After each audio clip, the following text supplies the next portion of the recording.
Hello, all you beautiful people, past, present, and yes, for those in the future, welcome back to another stream. Hello, Titan. Hello, Fambody. Hello, Go. I hope all of you are having a fantastic night. Hello, Empty Milkies. Spawning a chim already. We just started, and we already got the dancing chims. Let me go ahead and put him somewhere else. Oh, never mind. You know what? We'll just let him dance him on the screen. And yes, you'll be lurking as I work on more emotes. Yes, a bit of announcement before we actually get started with the stream here. Thanks to two artists, two fantastic artists that helped me with some emotes here. More are going to be on the way. First and foremost, let me go ahead and do some of my emotes here. How do I get to mine? Here we go. There we go. First and foremost, we've got this one right here. Oh man, the emote wall's not up. I forgot to put that back up. But yeah, we got a chim, me holding a chim chim. We also got that's from Danny, and then we've got two currently from Empty Milkies. Courtesy of her. We've got the Uno reverse card, and we also got me holding up a peace sign. There we go. Yeah, we got two new emotes. It's all very nice. I'll be using you as an excuse to practice. Well, hey, I will gladly accept it. And I'm sure my community is also very appreciative. Everyone, to say thank you. Thank you, Empty. We do appreciate your hard work. We do appreciate Danny's hard work for the emotes that she made. Who wants their milks to be empty? Well, Jade's title is Empty Milkies, so I guess, they do look great. Yeah, they look so good. And as for the game we're playing today, we're playing an early access game by the name of Bladesong. Basically, this is a story-based, you didn't ask for them to be kid no longer needed the milk, bro. Well, hey, you're known as Empty Milkies. And so we're gonna be playing a game that is now, the demo's out for free. It's called Bladesong. Basically, this is a story-based sword making game, and we are going to go ahead and start story mode here. Yeah, that's fine. It's not a very long demo. We might be able to get through it all today, but if not, we could probably finish it up next time. In cloying darkness you writhe. You cling to life by the tips of your fingers. Neo J, hello! It has been some time. I hope you're having a fantastic day. Welcome, welcome. Good to have you here. No, Titan, it is time for storytelling, and it is time to make some swords. I'm doing good. How about you? I am doing just great. We got some new emotes for the Twitch channel, and I do hope that once we get memberships on YouTube, we'll be able to have some emotes, exclusive emotes for you guys over there too. So that should be fun. Something takes shape in the emptiness. Contours of flesh tracing along familiar lines. A withered old woman's face floating before your own. When she speaks, she has a rasping voice of a raven. Who are you? A swordsmith? A survivor? A saint?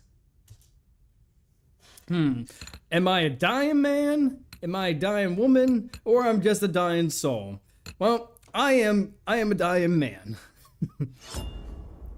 Dying? Wrong. It is not yet your time. The Sundering claimed untold lives, yet you endured when so many around you perished. What did you do to survive? So, who are we? Who are we going to be? A mercenary, leader, wanderer, or... Yes, that. Let's see. I joined a band of sellswords forging blades used in our butchery. When the last of them died in battle, it was time for me to start over. Okay, actually look now. Yay! So with this background, we'll get 3 toughness and open up some unique dialogue choices. We also got leader. We built our settlement out Osterhall. I was their smith and their spokesman for many years. We held out one by one. I buried them all. We could get diplomacy with this. Wanderer. I piled my trade from settlement to settlement, gathering hard-won knowledge about the world, and it's fallen apart. Knowledge checks, of course. And then I was too useful to kill. I was traded back and forth as a prize between warlords who kept me chained to a forge. When I saw my chance, I escaped. So there's finesse. I think I want to go with mercenary because, you know what, we want to be tough. We are a blacksmith. We are tough. A cold hand touches your brow. Water cools your burning throat. You kept something through all your hardships, a keepsake from a better time. What is it? Also, mercenary is just cool. Who would have picked? Yeah, who would have picked that? We're tough. We are tough mercenaries that know how to make swords. And what do we have? So do we have artisan tools for a creative playstyle? Grants a bundle of leathers and pigments for more creative freedom early on. A family heirloom. Let's see, passed down through generations. It's more story focused. And then a bottle of rare old wood spirit or world spirit for optimism placement. Grants a bottle of precious liqueur to boost your progress. I don't think I've ever tried this yet, but let's just bring some liquor with us. The fire is burning itself out, leaving you a damp shadow of your old self. You claw blindly in the darkness until more water is tipped down your throat. What do you believe in now that the voices have abandoned this world? What do we believe in? Do we believe in ambition, continuity, freedom, compassion, or nothing? Let's see here. Humanity can rise above the voices if we learn their secrets. I believe in small things, bread raising, season turning, children growing. We're better off without the voices. Humans can adapt to anything. Every small kindness is an act of defiance in a world without pity. And then nothing. Nothing matters anymore. There's peace in accepting nothingness. Well, that seems pretty bleak. I mean, given the tone of this game, I'm not too surprised. I think I want to go with compassion is powerful. I mean, every small kindness is an act of defiance. You know what? I say let's go with compassion. You have it backwards. Love is what dooms your kind in the end. The world will tear out that soft heart of yours and devour it. I'll leave you with one final question, and I don't expect an answer. What will fill the silence the voices left behind? As the old woman's face retreats into inky blackness, sparks flicker into life behind her. One by one, a field of stars burning with a sickly pale light. Like seeds taking root, they twist and expand, their tendrils branching and burrowing through the darkness until they have strangled it with light. Now wake, Smith. You still have a part to play in humanity's final act. A new day has dawned. It is the dawn of a new day. You flutter your eyes as you regain consciousness. You're faintly surprised to find yourself alive. Either death did not come for you, or when it did, it found you unyielding. Yeah, I'm gonna wake up.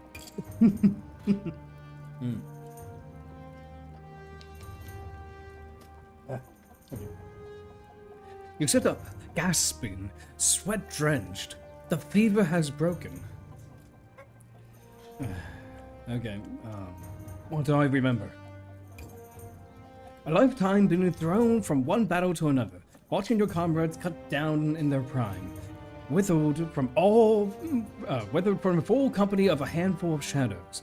You've had enough. It was a long journey. Let me actually turn this music down a bit. Hang on a second. Maybe turn that down to 13. There you go. Hopefully that's good enough. It was a long journey to Aaron Keep, through dust and despair.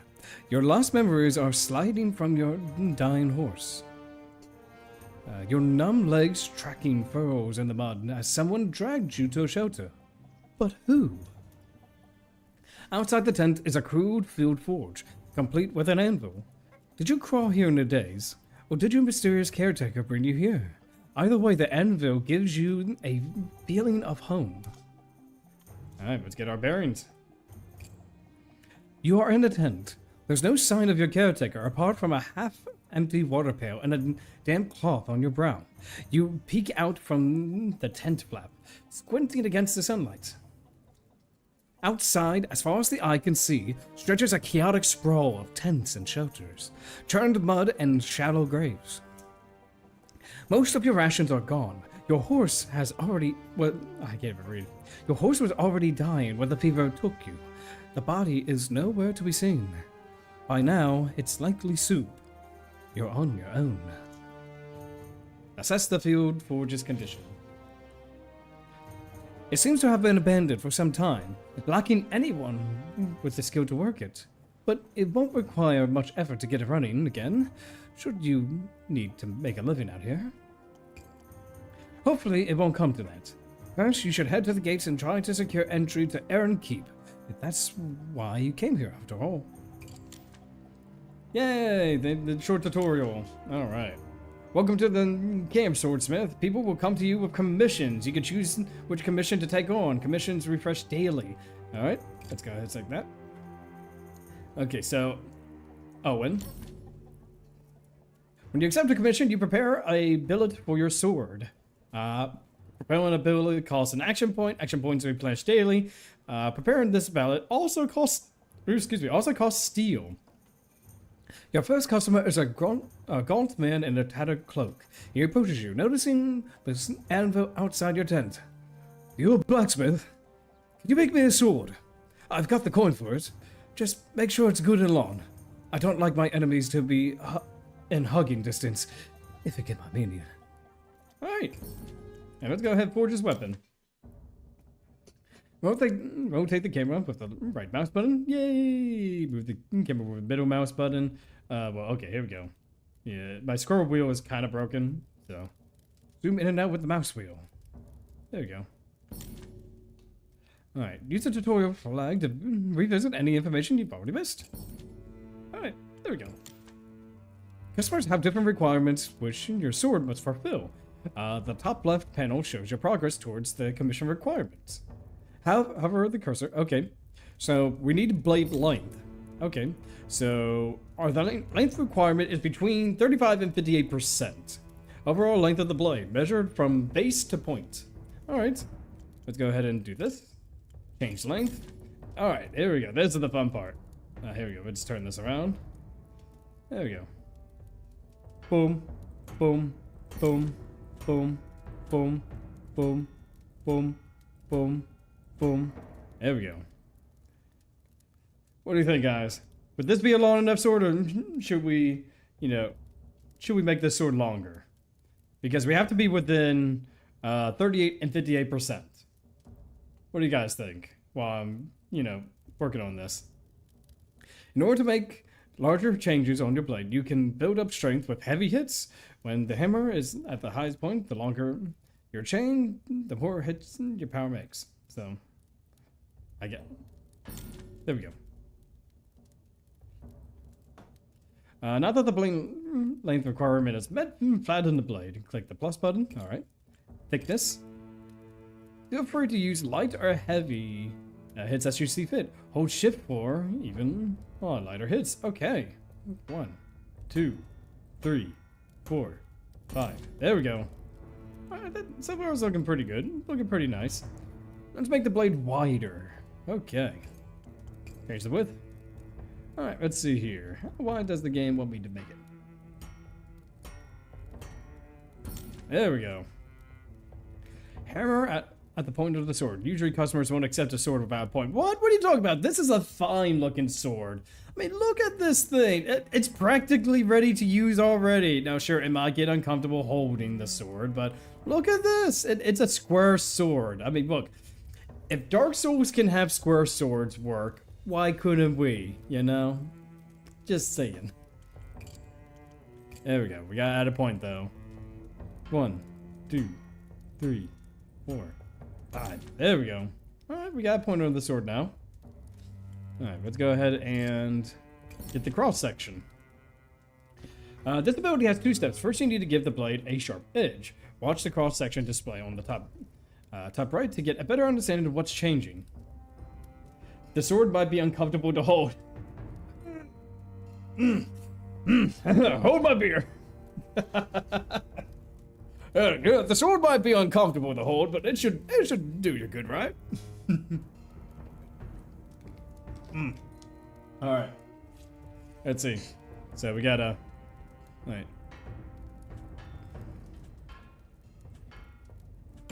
There we go.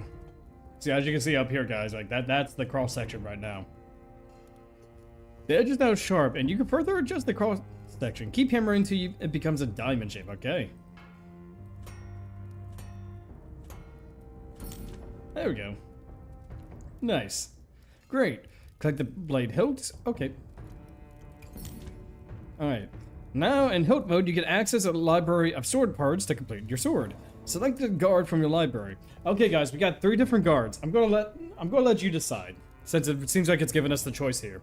So what are we gonna use? We're gonna use the Smith's Companion, or the Smith's Companion. Are we gonna use the Cell Sword, the Square Cross, or the Suba? What do you guys think? Which one will look good? Here we go. I'm going to click on it just to show you what it looks like. So we got...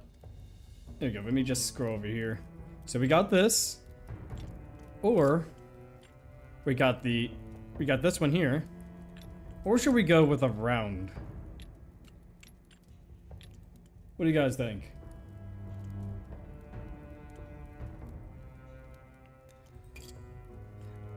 Honestly, either could go either way. There's really no requirement as to what would and would not be good, you know?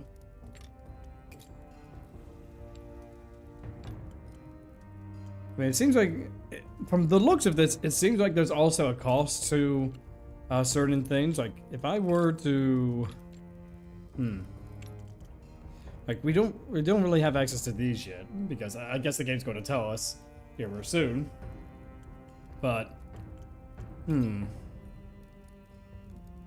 I guess we should probably, you know, let's go with classic Cell Sword. There we go. And now, let's see. In HOTS mode, attaching parts calls for resources. Keep in mind the resources panel and how much you're spending. Add a grip. Yes, we've got plenty of grips here. So, which one do I like best? I say let's go with the default. Go with that. And then now it needs to be a 2-handed sword. Okay. So why don't we go ahead and... There we go. A little bit rounder at the end there. Alright, you're holding a sword.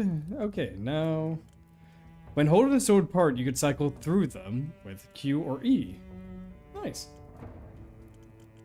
So we got the Oakshanton Type J, Octagonal Pair, Soligen Malchus, and the plain Kashira.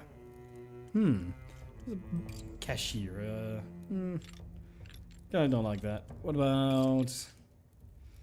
Are we gonna go with classic sword? Or how about... You know what? This looks nice. It looks...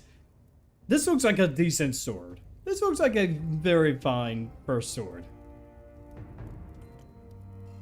Alright. Oh, there we go. There we go. Every part of your sword influences physics. Watch the weights and balance measures as you attach the pommel. Which, you know, I already did, so... How do I?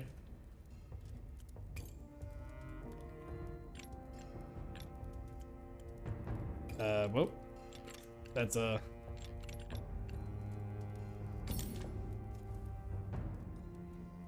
There we go. Honestly, that doesn't look too bad. I didn't want to do 2 pommels, but you can detach sword parts again by clicking on them. Oh, okay, great. Clicking on them. You get your resources back, so feel free. Okay, so...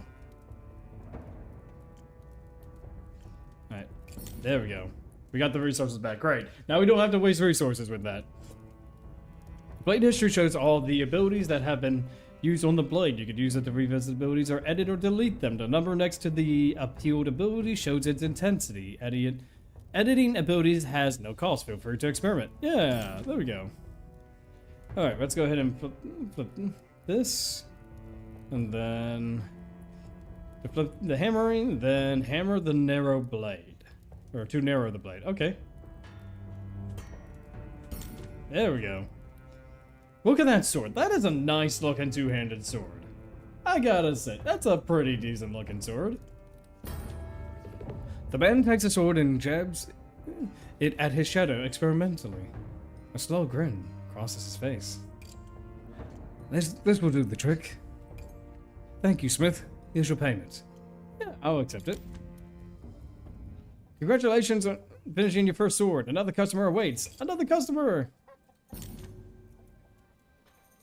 Word is already spreading around camp about the new Smith. Your next customer is a weary-looking man with a bald pate. His hollow eyes darting back and forth. Let's see. I've heard you come down with the wasting fever. Lucky to be alive, you are. Anyway, do you modify this sword for me? I've scavenged it from the ruins, but it hasn't got enough of a point to it. I want something I could stab into a thief's belly if need to. He hands you a sword with a sharp edge but a rounded tip. As you hold it up to the light, he leans forward conspiratorially.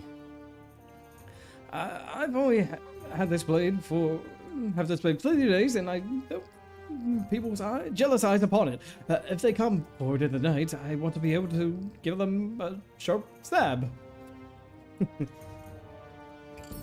Yeah, but let's go ahead and fix up its... Oh, that is a nice looking sword. My goodness. Alright, so now we need a narrow point. So let's go to the point. You can change the range of many abilities. The range influences your ability to mark with a line. Drag the circular handle to the end of this line. Okay. So... Alright, so now... Go ahead and make that. Go and do that. Boom, boom. There we go. Look at that. Nice and sharp. Narrow point too. The man takes the sword and tests its point, smiling at the bead of blood that wells at his fingertip. Then he stows it away, glancing around the camp as he does so. The folks out here will take anything from you if you ain't vigilant. Keen eye out, Smith. He scurs away, his back hunched as though against a non-existent downpour. Alright, yeah, there we go. I've received scrap, and because we got scrap, we can go ahead and press F to salvage. Now we got some more steel to work with. When your action points are spent, it's time to end the day. If you end the day with any action points left, they can be lost, so try to use them when you can. Alright. Let's end the day. Yep, end the day. So we've earned a profit. We have to upkeep, but we've made 35, money. Now let's go to the outer gate.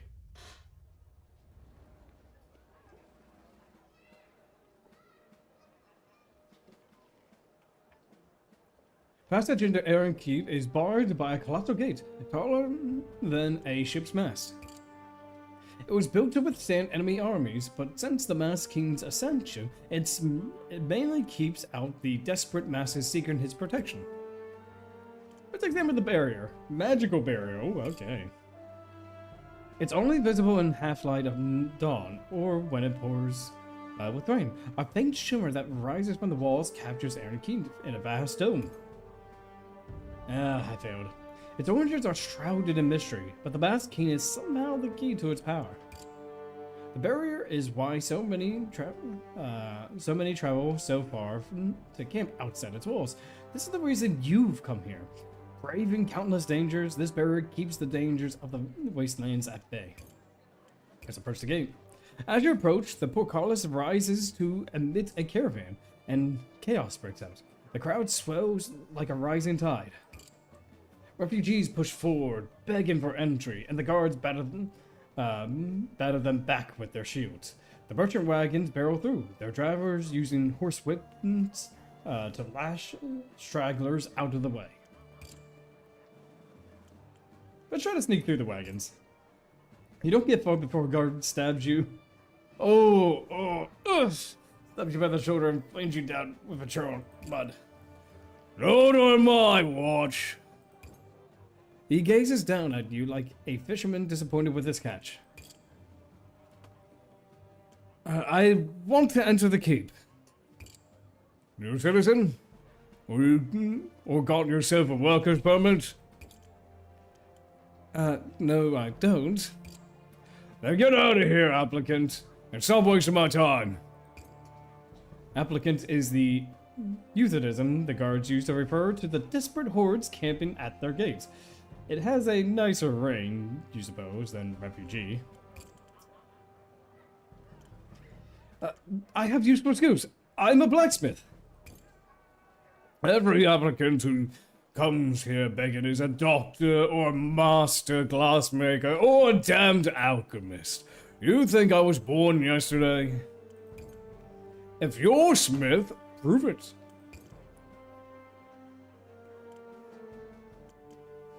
If you just come with me, I'll demonstrate my skills in my forge. Do you think I could just leave my post like that? Buzz off, little fly. Now let's head back to our tent. You return to your tent, where your makeshift forge awaits. You're hardly at your best working with such limited materials, but it's all you have for the time being. It won't be long before your cache of steel runs out. Since it seems you're going to be here longer than expected, you should make it a priority to find a merchant in this forsaken place. A new day has dawned. Nicely done, you finished the tutorial. From today on, you'll have more action points to spend. You won't be able to complete every commission, so pick the ones you like the sound of. The game will open up from here. Don't be afraid to explore. Here are a few resources to get you started. Nice, we got some experience, we got steel, we got wood. So let's go ahead and check out the commissions. So of course we've got, the sharpening of the tools. We only have 8 action points, so we do need to be picky about what we choose. So, So I say, since we do have, there's a mystery reward with that one. This one has a book which will allow us to get some extra, be able to learn how to make better stuff. What about this? Some materials. More materials. And this one also has a book too, but this one is also, we get more. We get a pendant. So, the real question is, so we can go with this, but it would just give us a book, some decent experience. We get less experience, but more money, more supplies, the same book, and a pendant. So let's go ahead and check this guy out. And we do have, we can do this one as well, if need be. So if we can just tackle these 2 assignments, so that way we can not only double up on just kind of like our resources that we got here, but, hopefully we get to level up here soon afterwards. So let's go ahead and start with this one. The man approaches your forge. The man approaching your... I can't even read. The man who approaches your forge is brooding and silent. His starved face and shaven head lend him a skull-like aspect. When he speaks, his voice is a hollow rasp. Blade. He glares at you. You don't get the impression he's in the mood to answer questions. Alright, let's see. What kind of blade are you looking for? So you're looking for a long blade. Okay. 1, 2, 3, 4, 5, 6, 7, 8, 9, 10, 11, 12. You know what? Let's make this sword extra long. There we go. Let's make that sword extra long.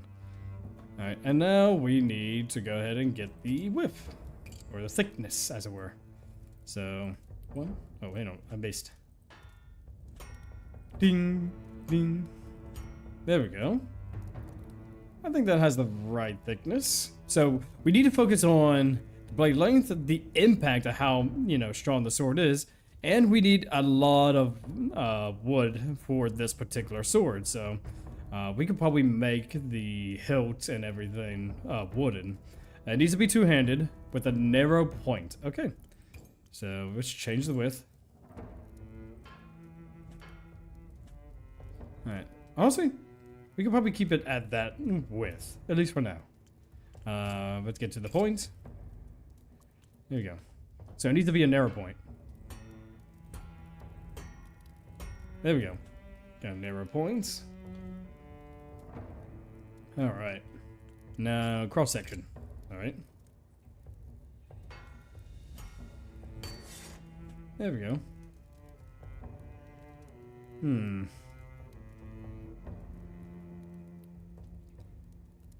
Let's see here.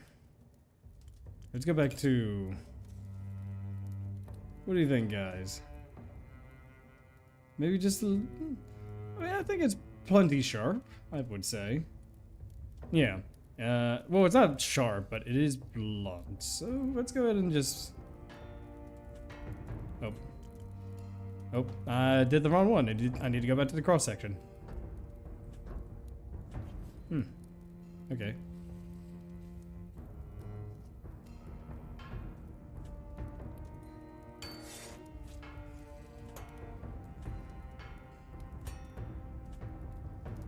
Okay. So we can't really do that too much.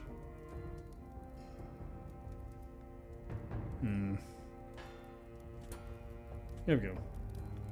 Let's keep a little bit of sharpness for him, you know. Stiffness, how fiercely the sword can thrust before it starts to bend. Okay, so I get... Excuse me. I guess now let's go ahead and get started with the actual handle itself. So why don't we do that? Let's make it wood, just plain wood. There we go. You know, save us on metal resources.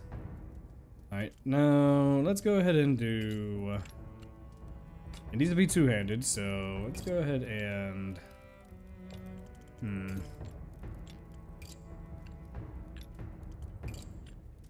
Something that looks good. I kind of like that. There we go.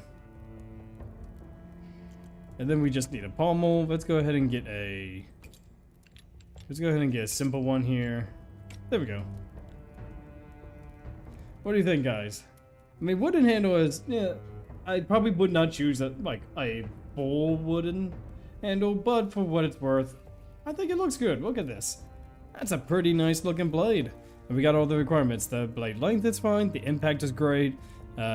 We used a lot of wood for the material. It's two-handed, and we got the narrow point. So let's go ahead and offer it to the guy. An average sword has been made. The skull-faced man takes your sword, giving it a curious glance before stowing it under his tattered cloak. It suits my purpose. Alright, yeah, let's accept that. Alright, and we got a skill point! Let's go! And we know different types of knobs we can make for the swords. And we got a skill point. Oh. Let's see here. I mostly focus on this one. When I played the demo initially, I mostly focus on this because you just get so much out of it. Like, save on a lot of resources. And as of right now, since this is the demo, I am not too worried about like different types of blades because so far we haven't really had any commissions that required it. So let's go ahead and give our initial one. Blacksmithing basics. Unlock the profile taper to make the blades taper in width and the steel taper to make them in thickness. Nice. Okay, and now we just have this one here as well. Hello, Smith. Nice setup you got here. What can I do for you? There's a gang that comes around my tent every night, regular as clockwork. They kick and beat us, take our asses, push our faces in the mud. You think there'd be some solidarity out here, but, well, there ain't. I've managed to hide the last of my coin from them so far, but who knows for how long. Best to spend that coin on a good sword, I reckon, so I can protect what's mine. Alright, let's accept it. Alright, so he's looking for I would say a decently long sword. So let's go ahead and do that for him. Let's see here. Boop, boop, boop, boop, boop, boop, boop. Alright, there we go. That is pretty decent.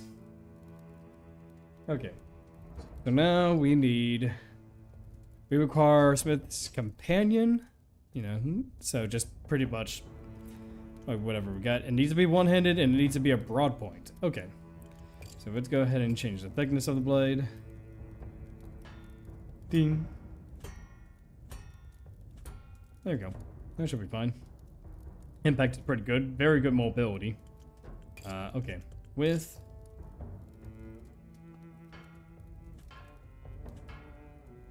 Alright. I think that might be fine. It now needs to be a ballpoint. Or broad point, excuse me. There we go. Not bad, not bad.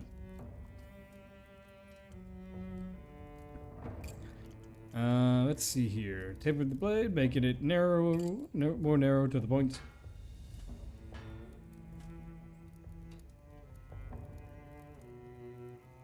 Alright, current weight. Let's make it a little bit lighter. There we go. Alright, now let's go ahead and add some other things. So this is what we need. Like the ones with the star are the ones that we need. So why don't we go ahead and make... Oh yeah, oops. I forgot the most important thing. We need the cross section. We need to make it sharp. Let's make a triangle point.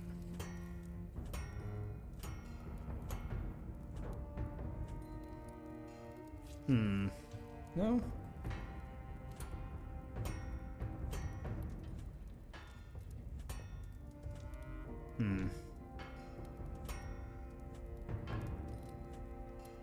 There we go. That actually might be better. Yeah, that might be better. Okay, now we could actually get with making stuff. There we go. Alright. A nice long blade. Alright, now we need... Vanitas! Hello! We're gonna spawn another gym. Let's go ahead and spawn this one. Wherever he is. This gym disappeared. Okay, let me try this one. Yeah, there we go. There we go. The gym's right there.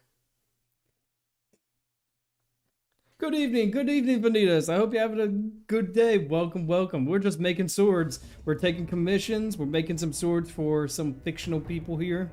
You know? So this guy's sword that we need, you know, a few things. Why don't we go ahead and use this oval? There we go. Actually, maybe not that one. Let's go with this one. And then, you know, I'm feeling pretty generous right now. Let's go ahead and give him this.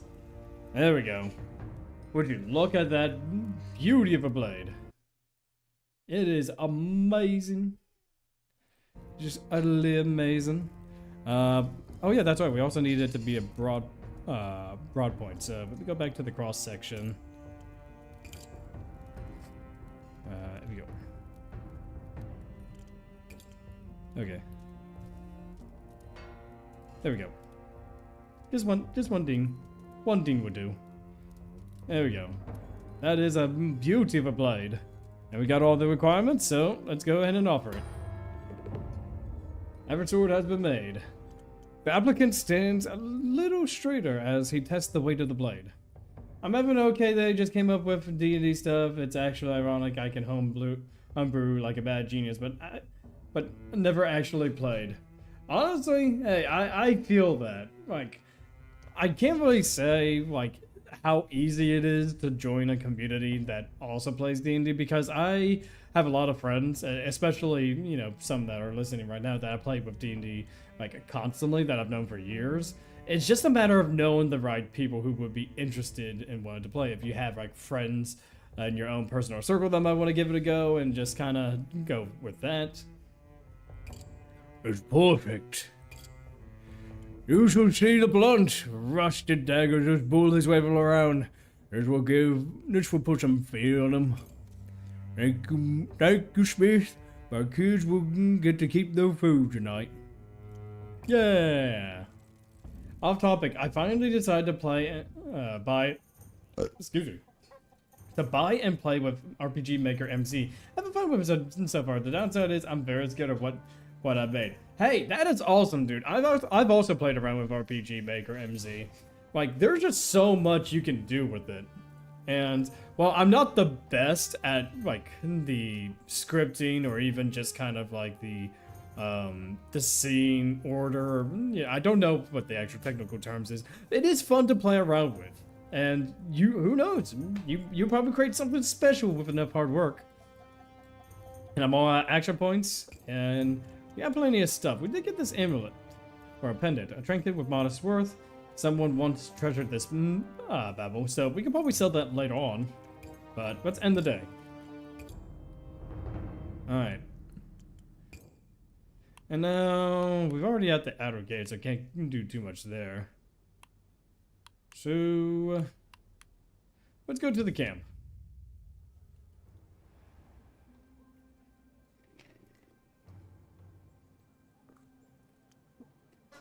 I was going to play a campaign with a DM friend, but he got overwhelmed, stretched himself too thin, so he canceled the whole thing.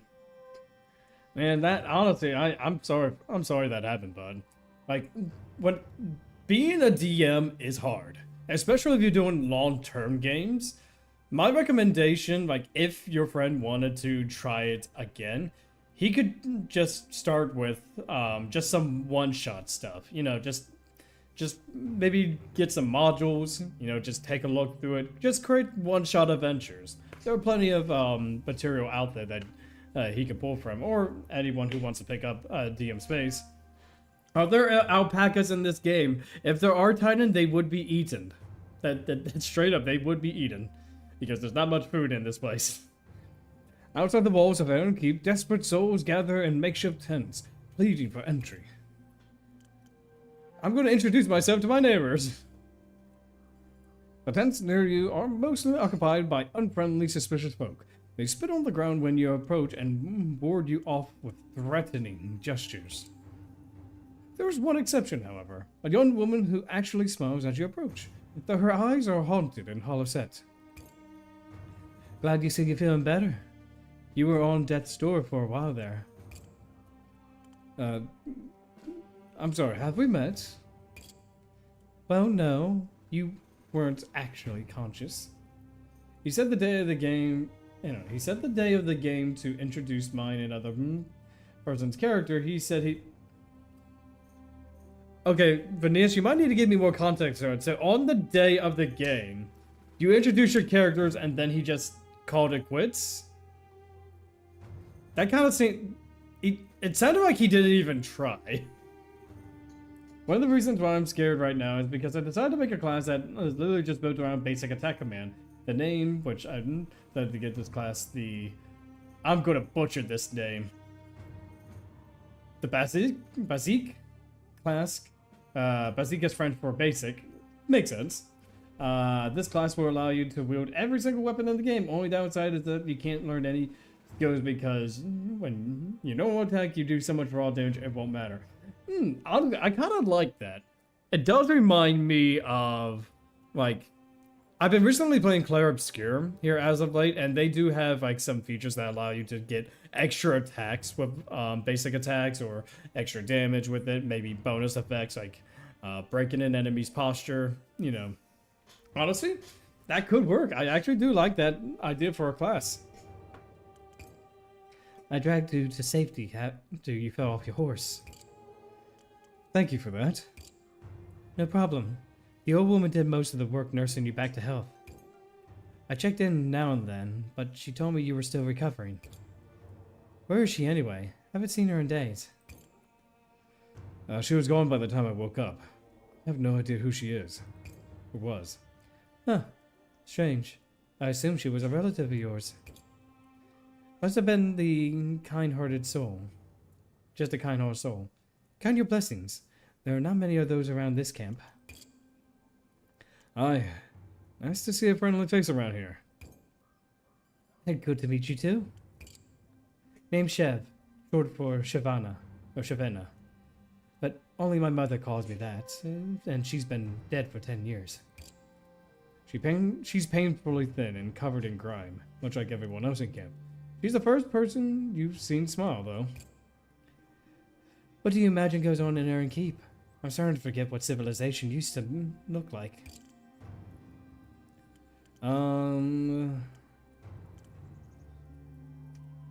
It's somewhere where you can get... As long as it's better than here, I don't... Never keep everyone... It's somewhere where you can set up shop, build a real business, not just scrape by. You make it sound so easy. I wish I had a skill I could build a business around. All I know is how to survive one day to the next. We were set to join a campaign, we made our characters, and we were having an introduction, then had to get off because we were going to do the actual tutorial encounter to catch up on the other party member. But on the day he messaged me, he said game's off and... Okay, let me reread that again. So, you were set to join the campaign. You made the characters. You spent time to set everything up. And then you were having the introduction. And then had to get... we do... So one encounter. He stopped at the first initial encounter and just said, not DMing again. You know, nope, this is too much. That I can't DM. You know, these goblins, they have 3 HP, 3 minus 2. I don't know what that is. Is that a fish? I mean, maybe. That's the impression I'm getting from that DM. And look, I get it. DMing is not for everyone. But the first encounter, really? I mean, usually you find out if you are capable of DMing, maybe within the first few sessions, or maybe... you know, like, after some time. Again, I can't emphasize this enough. DMing a D&D game is hard. Like, plenty of my friends have tried DMing. Some of them are still DMing, some of them are not. And some of them just prefer to be players. That is perfectly fine. But I think the way your friend handled it, maybe a bit of an overreaction. One encounter. Just one encounter in the introduction, you know? The party have already moved to the second town, and I think he was fed up with scheduling. That's D&D. Okay, look, I get scheduling. I get scheduling as an issue. That's kind of one of the cruxes of D&D, you know, getting everyone together and just kind of finding the right time, and just it happens, you know. Why get fed up with scheduling? Like what I mean. From what you are describing, it sounds like he gets easily frustrated when things don't go his way. That's the impression I am getting of your friend. And I don't mean to knock, I don't mean to, harp on your friend for this. But, I don't know, he should have known that, you should have known that scheduling might be an issue. Especially if you have a lot of people at the table, you know? And again, one session for one shot, that's fine, no big deal. But if this was going to be a planned campaign, like a full multi-game campaign... Funny enough, my schedule is completely non-existent. Yeah, but at the same time, like other players, you know. Like if the other players are just like they either have work or school or other obligations that they need to take care of. It can get messy. Not everyone can, you know, be available all the time, and it kind of seems like your friend just tried. Like I don't want to say he tried, because it sounded like he just gave up at the first instance of just trying to go through it, you know? I don't know. That's just my impression that I'm getting. She lapsed into silence. Somewhere in the distance, a scream rings out. You both try to ignore it. Do you know anyone selling materials I could use for my forge? I heard someone say that there's a scrap peddler in the Lost City selling all sorts of things. Be careful if you go to the Lost City, though. Place gives me the shivers. Say my goodbyes. Before you leave, Chev grabs your arm. There's a wild desperation in her eyes. I've been stuck out here for weeks, and not everyone in camp is as friendly as you. Not sure how much longer I can last. Can you do me a favor? If you get into Aaron Keep before me, find a fellow named Lucas Boriona. He's my uncle, and if he knew I was out here, he would help me, I'm sure of it. Of course, I'll let him know you're here. Thank you. She rubs her eyes. Look at me. Getting my hopes up. Lucas Boriona. Remember the name. Chev lifts her hand in a farewell as you walk away from her tent. Her smile is as fragile as her porcelain. I even offered the idea to rotate DMs, that way things will be mitigated, but I don't think that is a good way of doing it. Like, if your DM is getting, like, let's just say, for instance, you're doing a long-term campaign, your DM is feeling maybe a little bit burnt out, it's good. Like, if you want to try the DM position, say, hey, take a week or two off, maybe try a couple of one-shots, you know, be a player, and then I think that's a healthy way of doing it. So that way, your DM gets to be a player for a change, as well as, you know, you get to test out new ideas with the group. Maybe you might come up with something, your DM might get inspired. I think that's a good way of handling it, you know? I'm going to scavenge for food. The tragedy of the applicant's camp is indescribable. So is the smell. There are no sewers out here, and not everyone bothers to go to the outskirts to use the latrines. Tucked away from the squalor, you find a pocket of... pocket where desperation hasn't completely taken hold. Children are playing in the mud. A few scrawny chickens peck at the ground, miraculously uneaten. As you pick your way through, wary eyes track your movements from tent flaps, some calling out to alert their neighbors to the presence of a newcomer.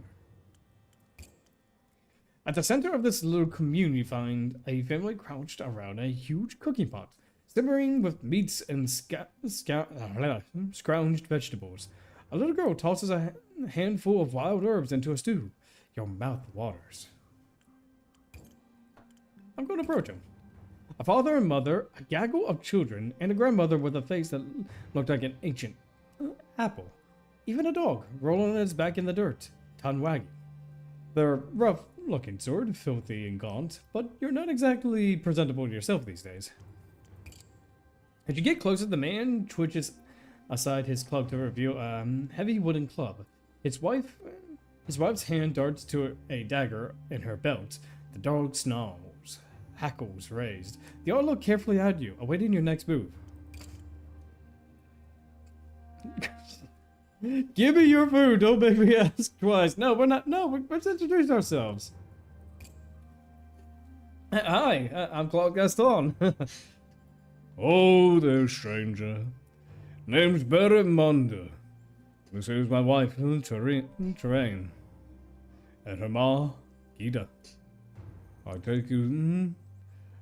can take you through the names of the nippers too, if you like, but I get them mixed up myself. The old woman smiles wanly, withdrawing her hand from her dagger hilt.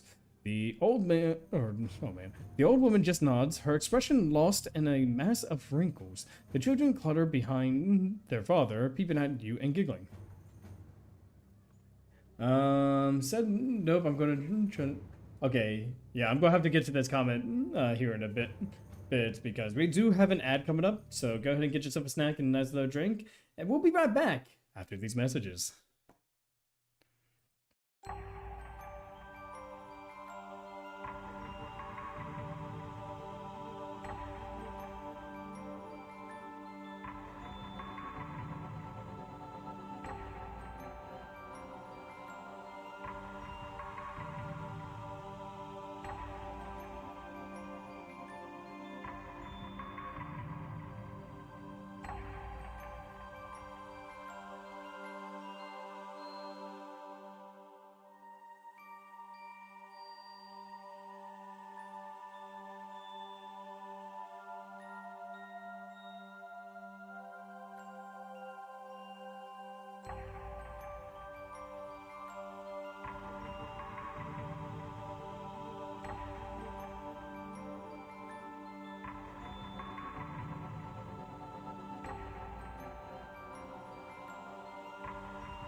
And we're back with more Bladesong. Let us continue, shall we? Let me go ahead and catch up on your comment, Benitas, now that we're back.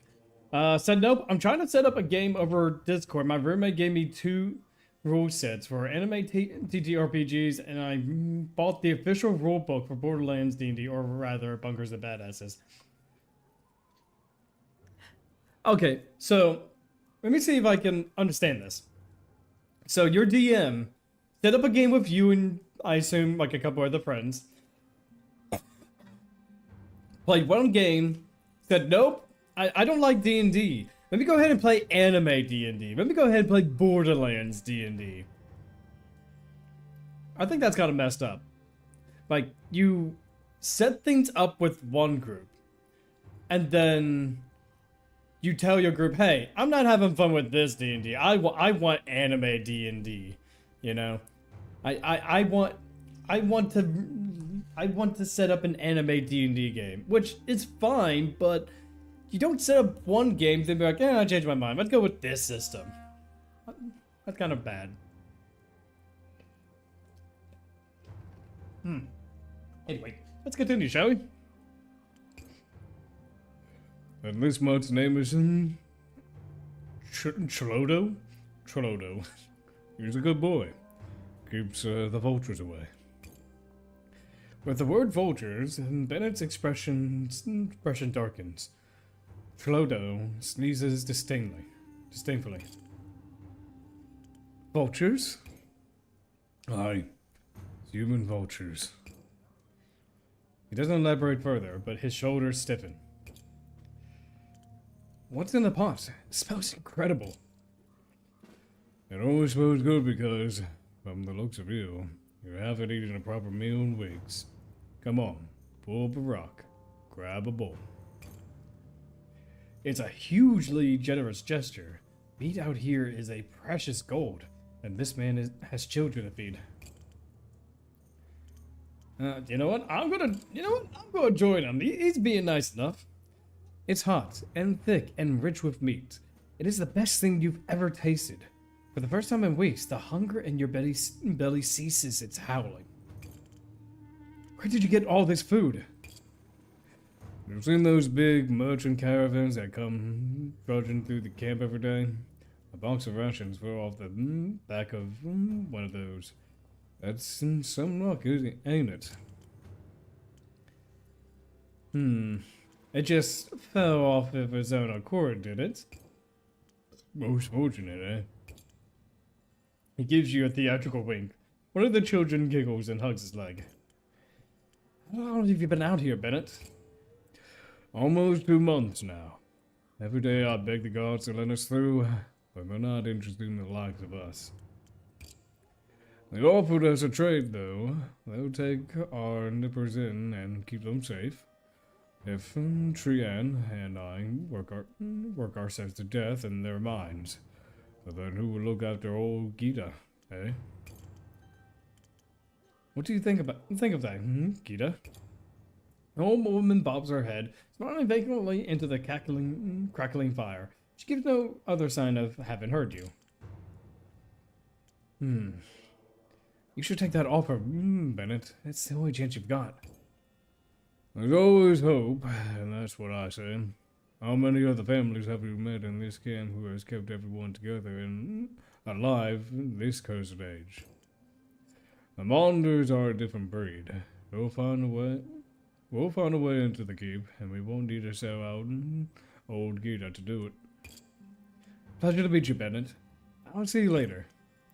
Away from the Monders, the atmosphere of the camp reinserts itself. Unfriendly glares, distant sobbing, you draw your coat close around yourself and hurry back to your tents. Let's look around the camp.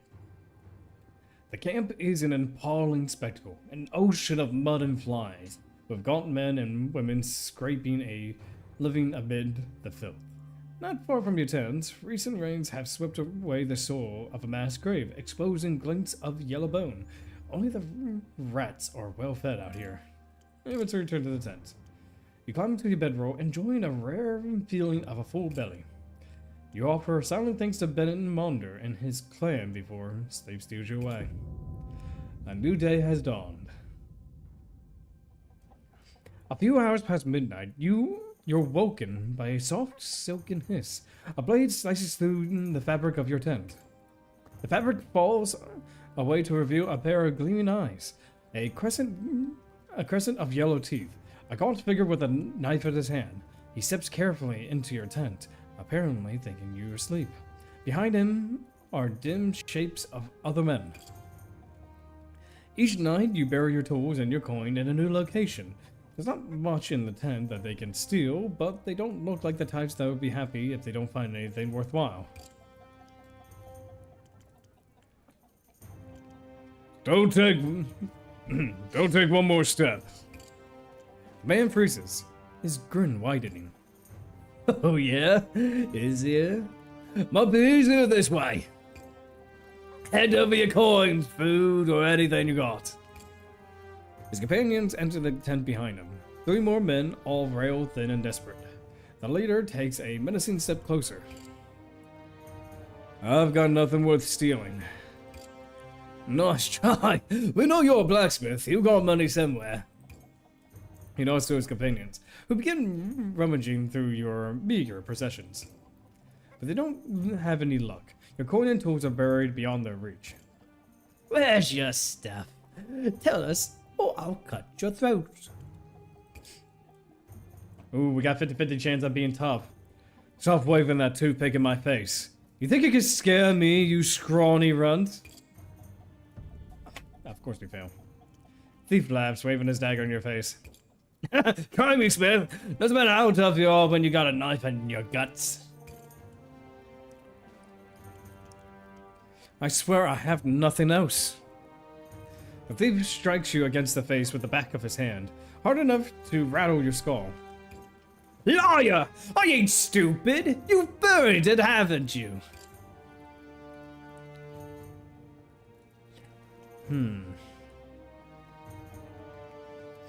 I have a 30% chance. There's no way. There's no way. Wait, I can offer you something more valuable. The thief pauses, eyeing you uncertainly. What do you mean? Just give me a few days. I can equip you with a much more fearsome blade than that rusty butter knife. The man strokes his chin, his eyes gleaming with imagined power. Here's a counter offer. We steal your stuff anyway, and then you make us a sword. Or we kill you. If you steal my stuff, I won't be able to help you. I need my tools and money for steel. Got it all figured out, don't you, Smith? Fine. Hi, Noble Peas. Are you thoroughly invested in Dragon Slayer right now? Yeah. If only we had the tools to make dragon slaying weaponry, then we might be able to get through the gates. Start making me this blade. And if I'm not happy with it, I'll cut your throat from ear to ear. I managed to deter the thieves by offering to equip their leader with a new sword. I've had a few days' grace in which to forge a blade, or perhaps I could use this time to find a way to protect myself from them. The thieves bolt away into the night, leaving you alone with your sliced open tent. That'll require a few hours of stitching to repair, but you're too tired to attempt it now. There's a few more hours of fitful sleep before dawn breaks. Ooh, excuse me. Alright, so we do have some materials that we got here. So let's see what we got in terms of... so we've got basic peening. Just some more materials, more materials, more materials. Again, looks like most of these are more materials. I do like the book. This is going to cost 4. I say if we do this and this one here, we... Actually, no, wait, is it the thief? No. Oh, yeah, the thief's over there. Okay, good. Now I don't have to worry about that. Alright, so we could do this, and then use one of our scraps.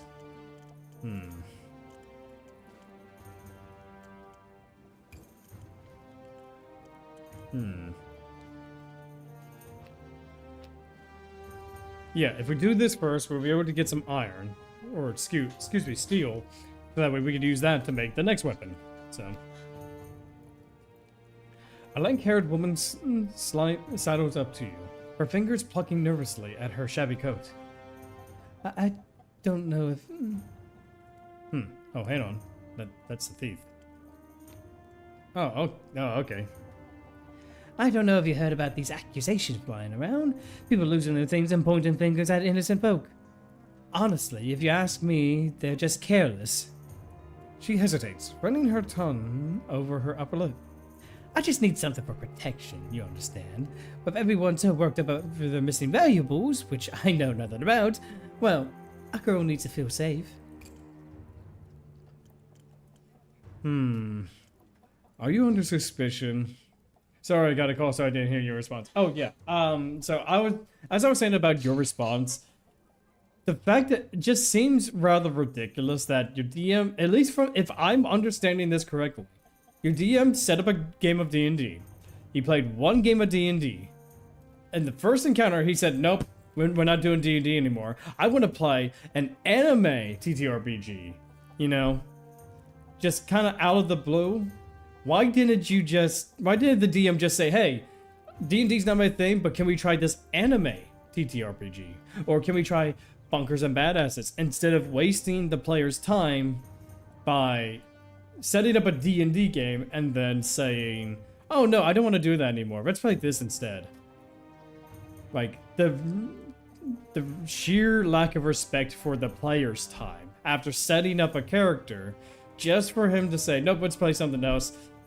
I'm sorry, I don't think he should be DMing any TTRPG if he's going to act like that, you know? What? Me? Oh no. Well, yes, under suspicion, but I didn't do anything, I swear.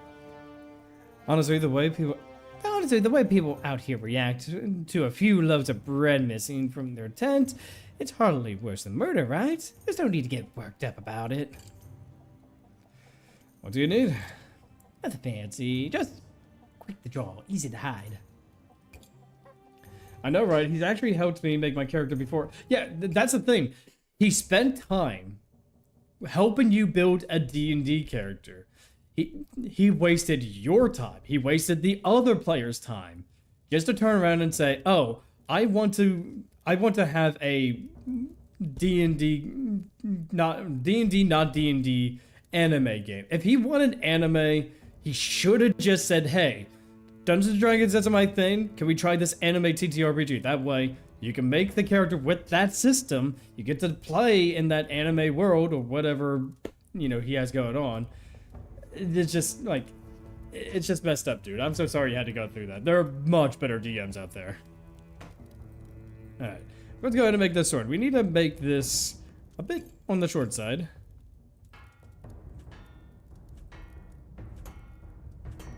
There we go. Very, very small. We gotta make a dagger. Or, no, a light short sword, excuse me. Off topic, one time I was playing Bravely Default to bare fist only. Honestly, that's kind of a fun playthrough. I like that already. He said something that actually got me thinking. What he said was that RP usually doesn't just extend to D&D, and the more I think about it, it's actually correct, because I believe, correct me if I'm wrong, but in the first Final Fantasy game, you really don't have MP. You just have something in the form of casting, which is very known to D&D cast. Oh, absolutely. So in D&D, there's these things called spell slots, and like the higher spell slots you have access to, the more of certain spells you have. Like, for instance, I can only speak on 5th edition. So say you're a level 5 character. You have like a few first level, a few second level, and maybe two, like 1 or 2 third level spell slots. It's very similar to the first Final Fantasy game, where as you level up, you get more casting of the previous ones, and the newer spells that you learn, you only get maybe 1 or 2 castings. The original Final Fantasy was inspired by Dungeons & Dragons. The anime thing is my setup. Claude, I figured I'd try my hand in it, but I'm going in blind. My advice to you, Vanitas, like as a first-time DM or just first time trying any new tabletop system, communication. Talk with your players. get their expectations. You just say, hey, look, I'm going to try out this system, you know, but let's go through it together. Let's see what we can come up with, and then just go at it, you know? Like, I would say start with maybe a one-shot, you know, just to see how the system is, and then if you and your players enjoy this system, then design the campaign around it. So that way, they already have their characters made, you already got an idea how it's played, and then basically you can just go from there, you know? Let loose, have fun, and most importantly, oh man, I lost my train of thought. Oh yeah, most importantly, you don't always need to follow the rules. Rule of cool is very important. Now, granted, there are some rules that be like, okay, you know, that's a little bit too much of a stretch for something to happen. But, you know, like if your players come up with something interesting that doesn't really fall into the rule set, and you think it will make a moment great, let it happen. Rule of cool is awesome, you know. Okay, so we got that. So we need thickness. So we already got the impact, so we don't need to worry about that too much. Okay, actually I need... There we go. Actually, no, wait a minute, I had it right the first time.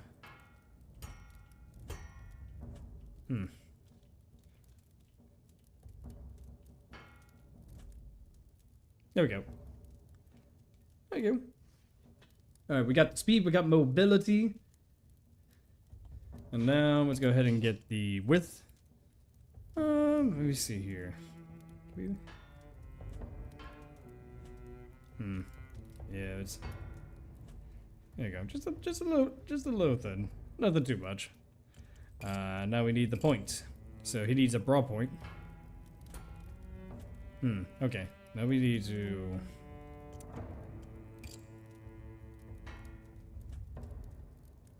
Okay, so I gotta remember the shift fine control. There we go.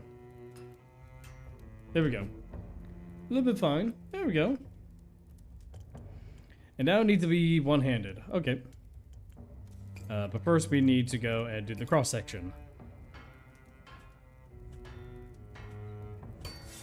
There we go. So we need to maybe increase the thickness of it just a little bit.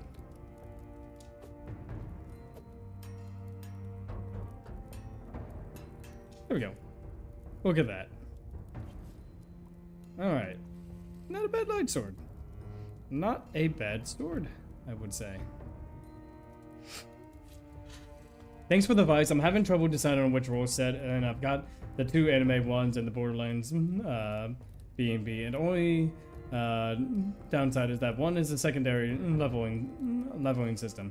I would say, yeah, like I said, just get with your party, go over the two systems, look at kind of like what it's offering and what it's not, see what your players and yourself are comfortable with, and see which system is best. Maybe one shot. Again, maybe one shots are probably best for this, so that way you can try out both systems, get the feedback, and then just kind of go from there.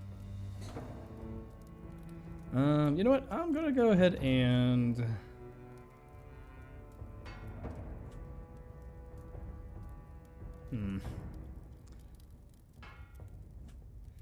Okay, so there needs to be impact. There needs to be just a little bit impact. Okay.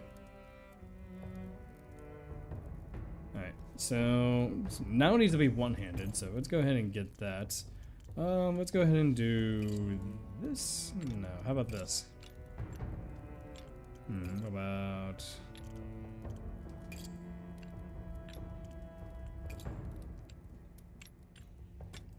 There you go. And then... There you go. Do that. And then we just need... let's go ahead and just get a little bit of the Kashira. Or... Yeah, Kashira, excuse me. You know what? I'm glad they're taking advice from you, Claude, because if it were me, I would have just said, meh, whatever, float your boat. Yeah, like, I've always emphasized that, you know, like, D&D is such a fun game. Like, if you could get a group of people together, you could really create some memories out of this. And And my advice might not work for everyone, but I can at least give my insight being a DM for like the past, I want to say like 8 years. I've been playing Dungeons and Dragons as a dungeon master for 8 years, and a little bit more as a player as well. And I've also tried other systems. I've tried 3.5. I tried Star Wars TTRPG. I've even created my own TTRPG. And the one thing that you need for a good D&D game is just proper communication and just having fun. Because it is a game after all, you know? A lot of people take it seriously, and, well, I kind of don't understand, you know, how people can just, like, make it into, like, a super serious thing. If it makes the story better and your friends are having fun, then I would say whatever you need to do to make the fun as best as you can. That is my one advice. Have fun, you know? One of the main enemy role sets for the DM to cheat and bluff to the players that they have benefits and drawbacks. I don't know how I feel about mechanics that cheats or buff. If the players know that you're buffing and cheating, then and if it's like part of the main role set, then I suppose that's fine. But part of a role-playing game is the unexpected nature of it. If you're finding ways to cheat a result, you're not really leaving it up to chance, as, you know, like with good moments, you're just kind of manipulating a result that you want. And like when you're succeeding all the time, yeah, I mean, it's nice to succeed, but sometimes it's fun to just fail, you know? So I don't know much about the anime rule sets. I could be wrong for that, but, you know, cheating mechanics, I guess it really depends on how the mechanic is set up, you know? Alright, so we do have a nice blade here. Look at that. Look at that. Apparently they wanted a broad point. You know, that's not much, but it'll have to do. I got everything. Yep. Yep. She stows the blade up her sleeve with a practiced motion. Not too flashy, but good steel. Hopefully, just showing it will be enough to keep trouble away. People can be so unreasonable, can't they? Woo! We leveled up!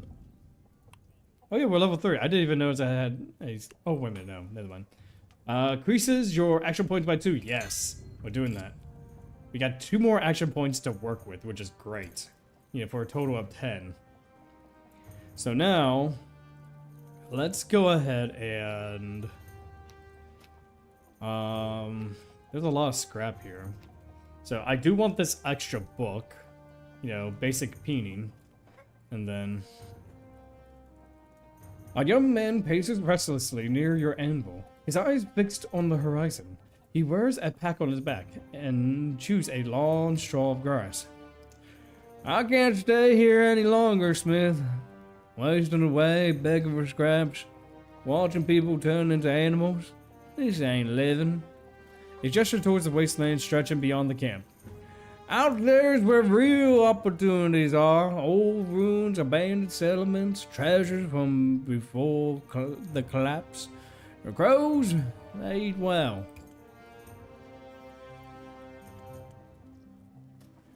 Crows fly in flocks, kid. Out there on your own, you'd be dead meat. Staying here is just a slow death anyway. At least this way I control my own fate. Crows? That's what the folks out there and keep calling them. From what I've heard, folks who wander the way, scavenging and do mercenary work, craving a living out of chaos. You've only been hearing tales of those who survive. Most die hungry and alone. Better to die free under open sky than rot away in this miserable camp.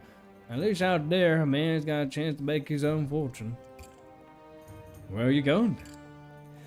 Once I have a sword in hand, I'll head east to the ruins of Drakespike Castle. Bound to be some riches there. Won't be sorry to see the back of this wretched place. What do you need from me? Somebody's sharp to deal with whatever I might find out there. Raiders, wild beasts, or worse. Alright, let's go ahead and import. So he needs a decent sized blade. So, 1, 2, 3. We need to prioritize speed. First, let's go ahead and, you know. There we go. There we go. Not too bad. Now, let's go ahead and get the thickness.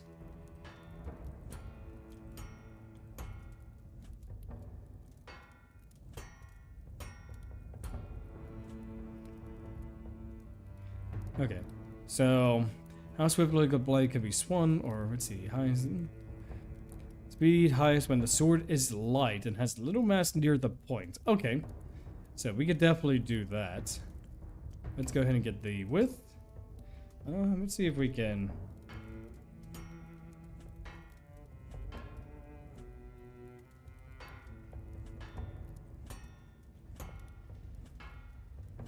Okay, not gonna do much.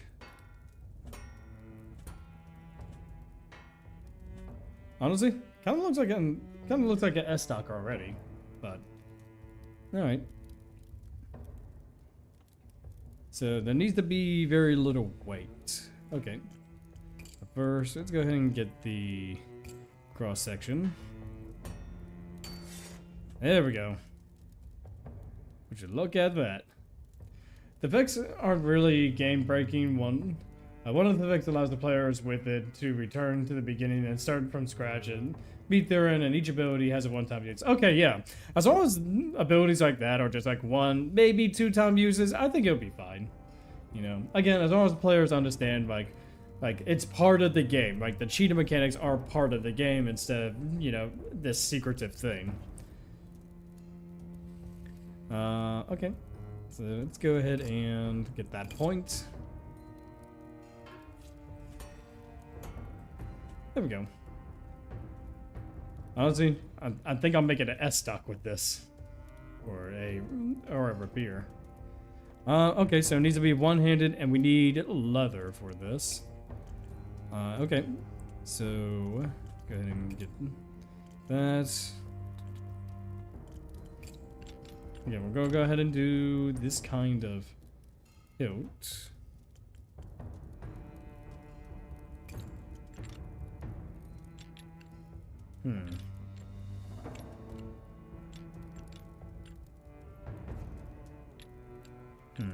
Let's see. How about we do...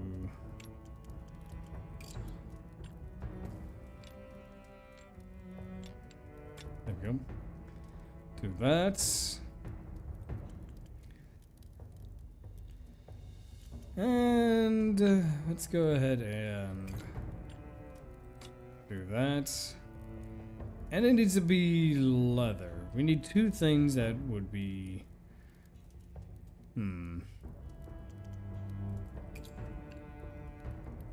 There we go. And then we can make these both leather. So I don't think it really matters like which leathers we have. So let's go ahead and make walnut brown. Go ahead and do that. There we go.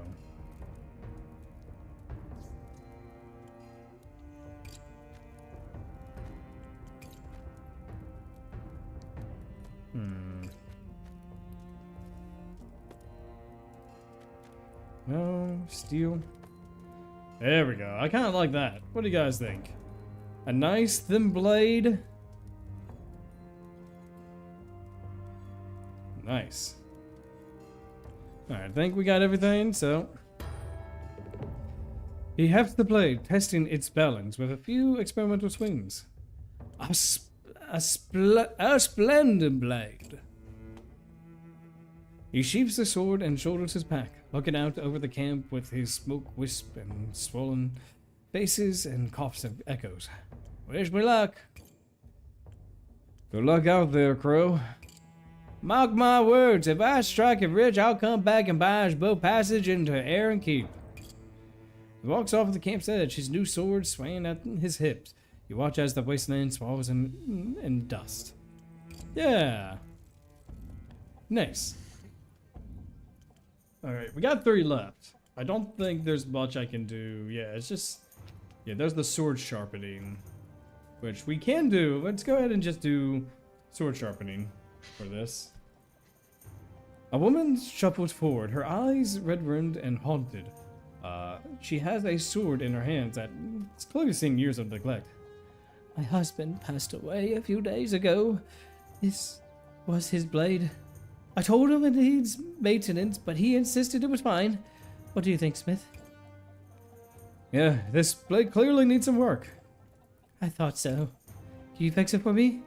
Now I'm alone. I'd like to have a weapon I can rely on. Alright, let's go ahead and fix up this blade. So it's a light... Ooh, that... Okay.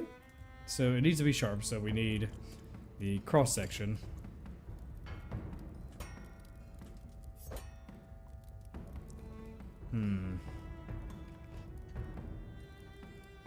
Let's see, how well the cross section can cut through the target. The steep edge want to provide a steep angle of a wide and thin blade. So it needs to be thin. So let's go ahead and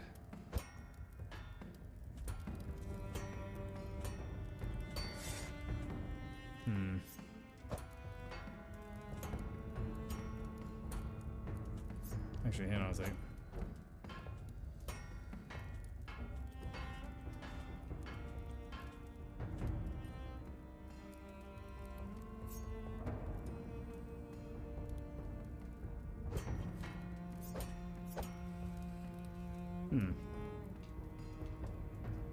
It's definitely the cross section.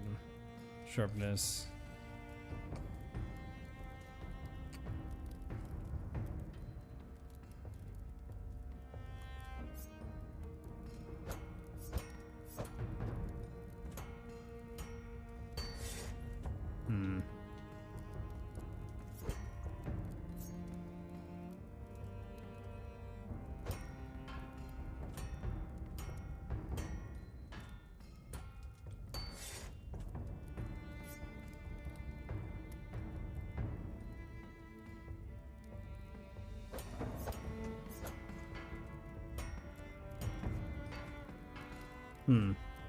Maybe I'm doing this wrong.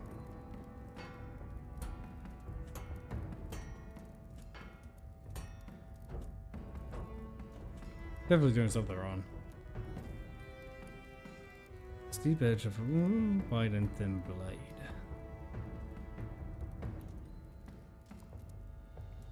Oh.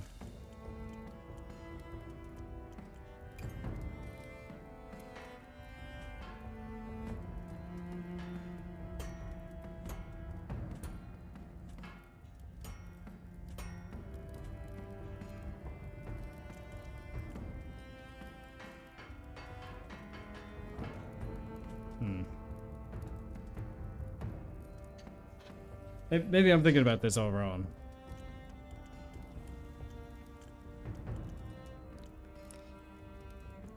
How about the cross section of the sword can cut through? Right, this is the cross section.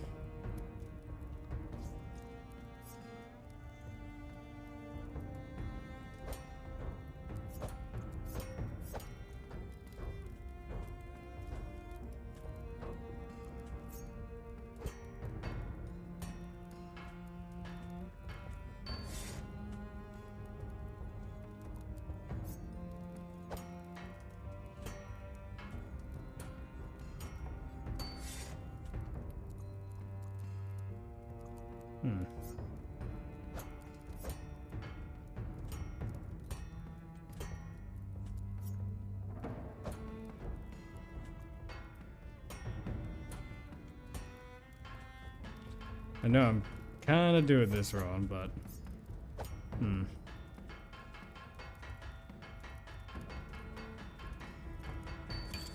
Oh, no, actually, wait a minute. I had it right. Oh, well, oh, I didn't move this back far enough. Okay, that explains it. Okay, I'm dumb. Alright, here we go. The traces of the sword blade are with trembling fingers, tears in her eyes. Thank you. This is so much better, even to my untrained eye. It was barely worth carrying before, was it? Thank you, Smith. Yeah, there we go. Now, we could end the day, or we can get some scrap. Let's go ahead and... So, let's go ahead and salvage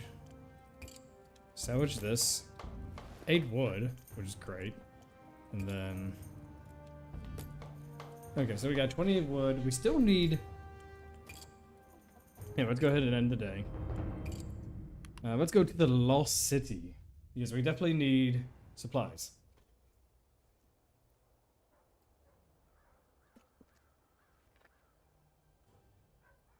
Not all of Aaron Keep was granted the Mass King's protection.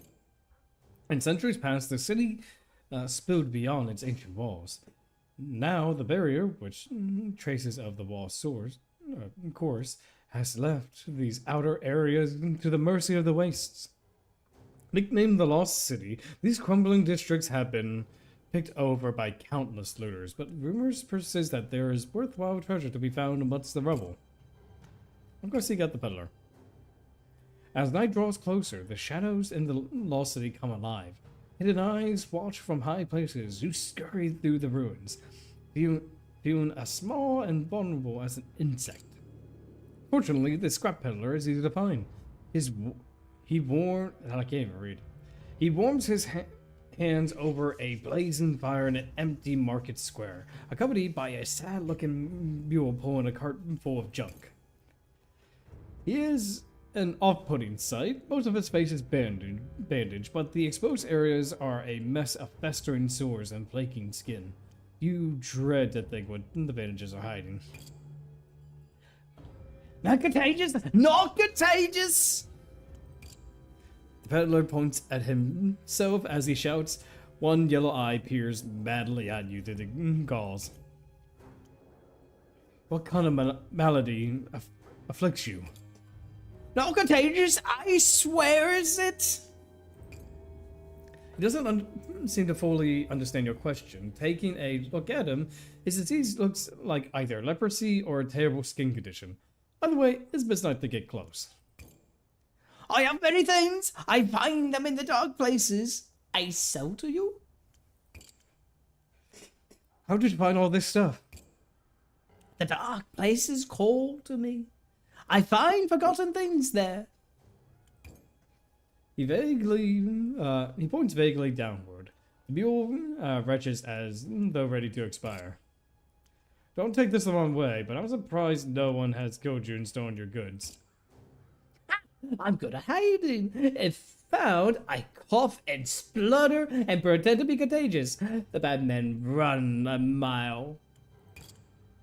But I'm actually not contagious, I swears it. What do you sell here? Many things, much to be found for those who know. Can I see your wares? But it's too dark. The dark times overtaking my favorites. Not giving. Come back in the daylight so you see what you is buying, yes? Hydrates! Okay, I shall get myself. Yeah, voice like that. Can't put a devil on the voice. I should come back to scrap peddler tomorrow. During daylight hours, the option will be available from my forge. Partners forever and always, yes? His rotting grin sends a shiver down your spine. Scrap peddler is now available, yay! Let's search the ruins for valuables. The Lost City has been endlessly picked over by scavengers. Our hopes of finding something are slim, but irresistible. Shards and rubble crunch underfoot as you trudge empty streets. Sure enough, one by one, the half-collapsed shells of houses offer nothing of value. I go venture deep. A forlorn resident hall catches your eye. Its once bright windows as empty as the eyes of a skull. I'll search the residence hall. The residence hall is mostly stripped bare. No sensors, no silver candlesticks. Your footsteps echo oddly in the silent chamber where the song of creation once ran clear for all to hear. Something makes you pause. An inscription on the floor, written in an ancient language. I'm out of down, I'm gonna get this. Yeah, I kind of figured. You stare at the inscription, scratching your head. This is the language that you never learned to speak. Let's look elsewhere. You move through the shuttered streets. You walk through the district that was at some point devoured by fire, leaving only charred rubble. The only surviving building is an armory, its stone walls blackened with soot. You haven't searched your armory. The weapon racks stand empty, picked and clean by generations of scavengers. In the corner, half buried under fallen debris, you spot a slumped figure. The corpse is recent. Some other looter who was trapped when the building collapsed. Hopefully he was crushed before he starved. I got leather boots! One of his feet is sticking out under the rubble, and the boot looks like a decent quality. You pull it off with some difficulty. Yeah, we got a boot! For a moment, you think you've lost your way, but when you spot a fountain you recognize, its statue cracked and headless, it remains water, just a puddle of black slime. You breathe a sigh of relief. This is familiar territory. The sun slips low into the sky, the shadows of ruin lengthen. Time to leave. Something follows you through the shattered streets. The soft footfall, slightly out of time with your own. When you turn around, it's gone, but the hairs on your neck are bristling. You hurry back to camp. Unlike the lost souls camped among these black ruins, you still cling to the hope entering Aaron Keep. Yeah! I've unlocked my vendor! Yeah, let's go ahead and visit him. You make your way through the lost city, the harsh daylight throwing the ruins into stark relief.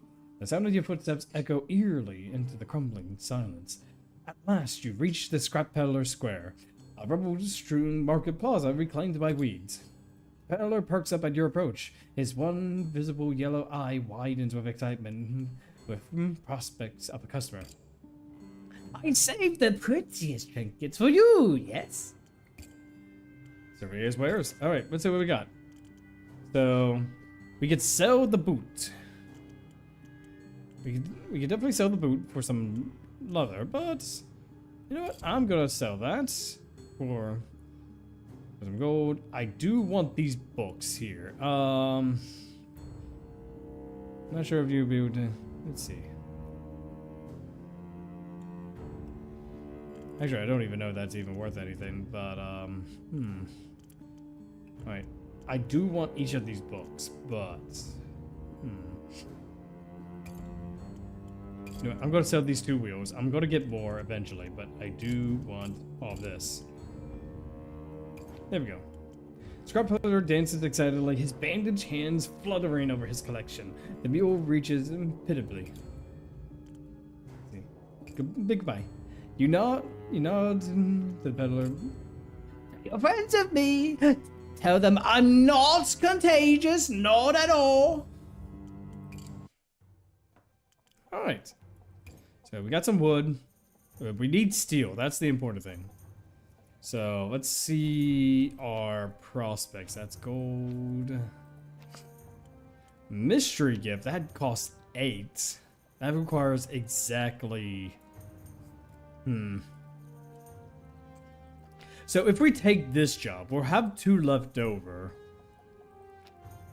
We can go ahead and sharpen our weapon and, you know, actually no, here we go. If we take this, it's going to cost us 8, but we could use one of our action points to get ourselves some more steel with the heavy shackles. Let's go ahead and do this one. The nervous-looking woman approaches your anvil, constantly glancing over her shoulder. Oh, yeah, the thief's right there. Okay, just making sure I'm not picking him by accident. Her movements are quick and jittery, like those of a hunted animal. Someone's been following me lately, out of the latrines, or when I go scavenging for mushrooms. I don't know who. I haven't seen their face. Can you make me something I can draw quickly? But it needs to be long too. Hopefully just the sight of it will keep them away. I worked fast. Yes, you did. Oh, wait a minute. Hang on. You got, wait a minute. You got another one? Hang on. I gotta see. I gotta see this new email.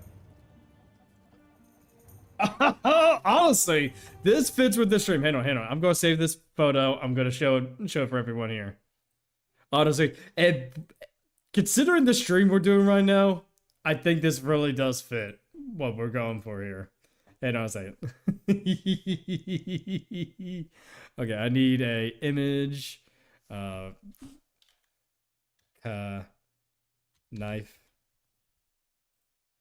All right. Let's see. We need to get... Guys, check out this emote. Whoa, that is a huge emote. That is huge. This is a huge emote. Hang on. I gotta show you guys. This emote by Empty. We're making swords. I got... You want your swords? I got swords. It's huge because it's small and it looks bad. Yeah, that's true. That's true. You know, it would be like this size. You guys want swords? I can make you swords. I got myself some swords. Thank you, Empty. I do appreciate it. You're amazing. You're doing some good work, and I do appreciate it. I had to show it off. It really does fit with the type of stream we're doing here. All right. Of course. Thanks, Smith. I'll have... It's good to have you in the camp. Alright, so let's go ahead and make this sword. Now, we can't do anything too fancy, but we'll probably have to do some wooden handles or something, but let's go ahead. So it needs to be a decent length. Let's go ahead and...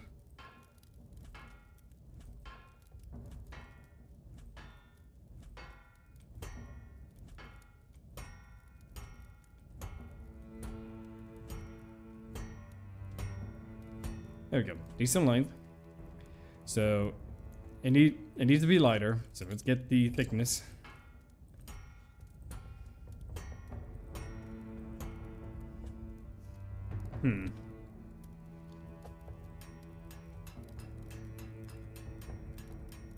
Let's get the weight. There we go. I think that's some decent weight. All right. It needs some speed. Let's see. Little mass near the point. Okay. Let's go ahead and change the width.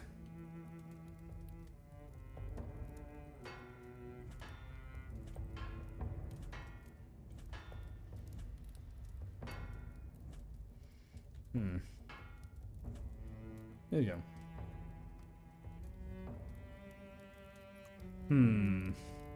Let's get that point. So it needs to be a narrow point.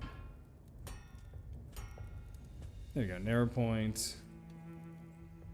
I think it needs to be just a little bit thicker, or maybe wider.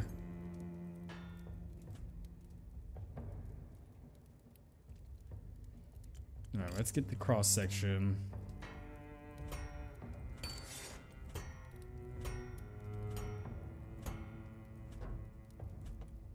Okay, so...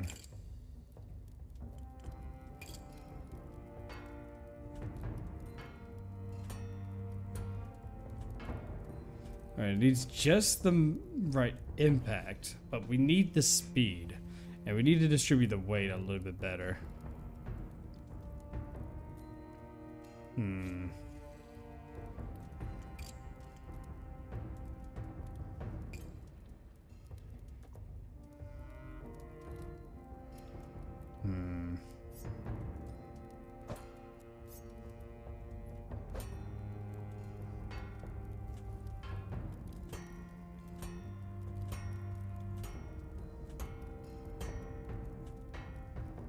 Not exactly what I had in mind, but...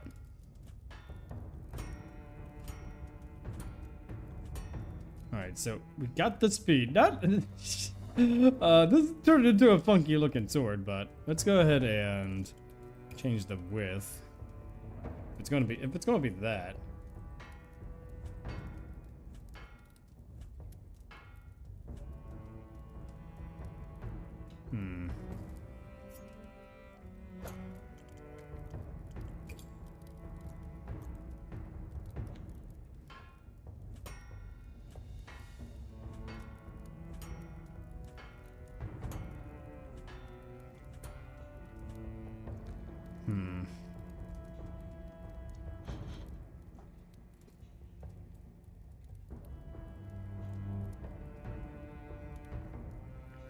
Sharpness. Thickness.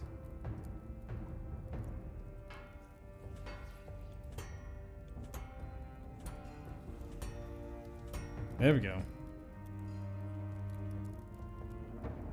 Now we just need the impact, so it needs to be heavier.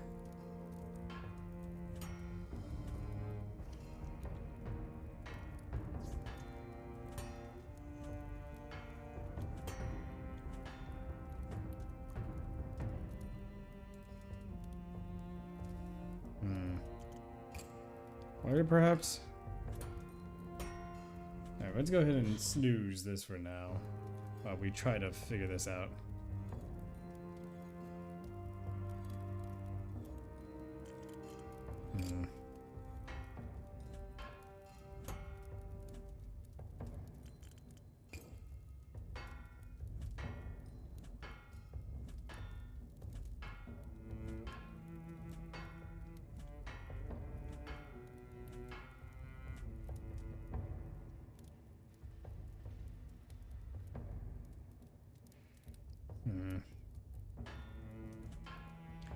And that's the problem there. We've got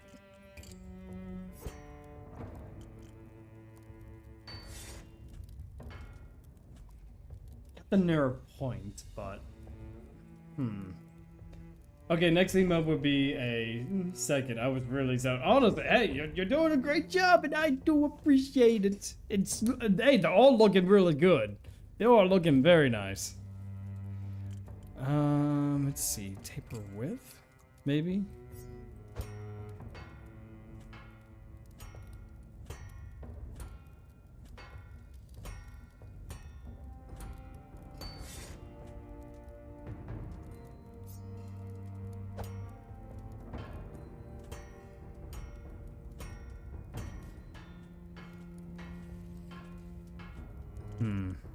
Taper width, maybe.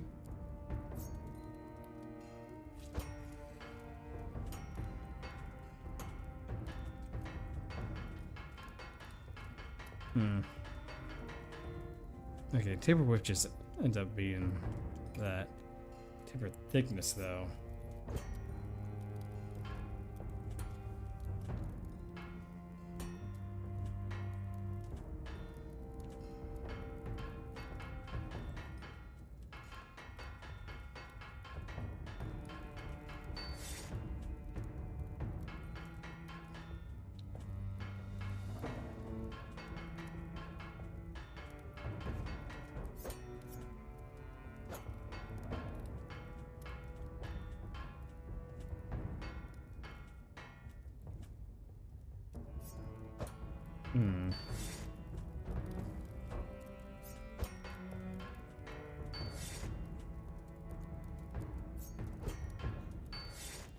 Speed. Okay.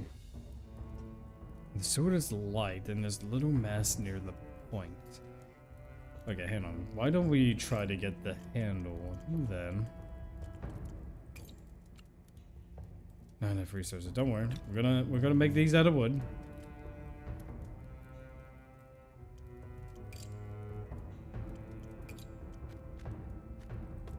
There you go.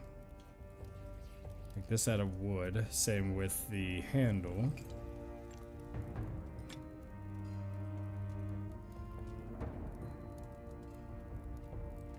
Okay. And then maybe just a little.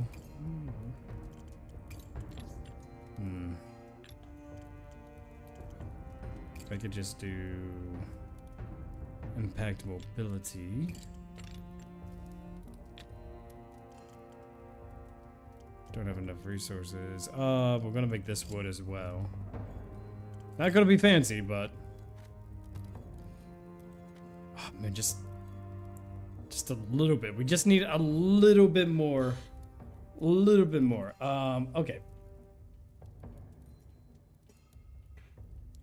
Speed when the sword is light and just a little mass near the point. All right, let's try to get the point across.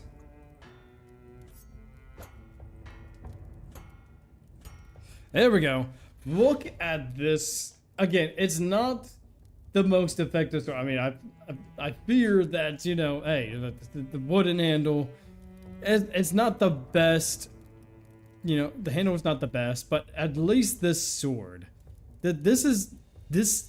Honestly, I am surprised we made a sword as good a quality as this. So I'm gonna offer this to Para. She takes the weapon with relief, her eyes set with deep circles, as though she hasn't slept for a week. Good. I'll carry this everywhere and sleep with it close to hand. If my second shadow shows themselves again, I'll be ready. Yeah, I'll accept the offer. And we're level 4! We got shackles and we got new pigment. Alright. So, here's what we're going to do. We're going to go ahead and get ourselves a new skill. And then, let's see, we got bookkeeping, and then...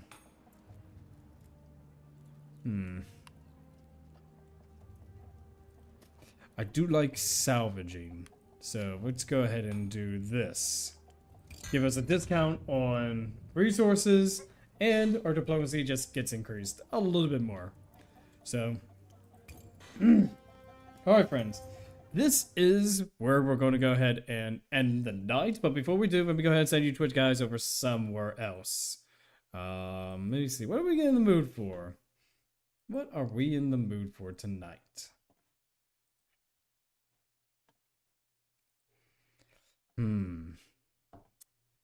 See, Final Fantasy, old school RuneScape, Final Fantasy. Man, a lot of Final Fantasy tonight.